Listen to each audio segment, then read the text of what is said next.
आज हामी कुरा गर्न गइरहेछौँ हाइपरटेन्सन जुन प्रेग्नेन्सीको समयमा हुन्छन् त्यसको बारेमा। हाइपरटेन्सन प्रेग्नेन्सीको समयमा हुन्छ त्यसलाई भनिन्छ प्रेग्नेन्सी इन्ड्युस्ड हाइपरटेन्सन र यसको मेन रिस्क फ्याक्टरहरू मध्ये प्राइमरी ग्राभिडा जुन फर्स्ट प्रेग्नेन्सी हुन्छ त्यो एकदम रिस्क फ्याक्टर मध्ये प्रथम मानिन्छ र कमन पनि मानिन्छ।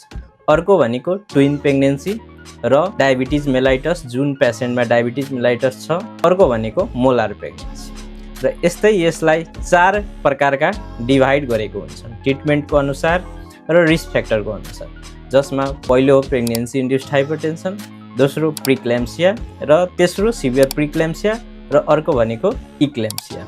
र अर्को भिडियोमा हामी जान्छौँ कुन बेला हामी कुन प्रकारका हाइपरटेन्सन छन् र त्यसको ट्रिटमेन्टको बारेमा, त्यसको रिस्क फ्याक्टरको बारेमा र त्यसको साइन एन्ड सिम्पटमको बारेमा। त्यसैले फलो गर्न नबिर्सिनु होला। धन्यवाद।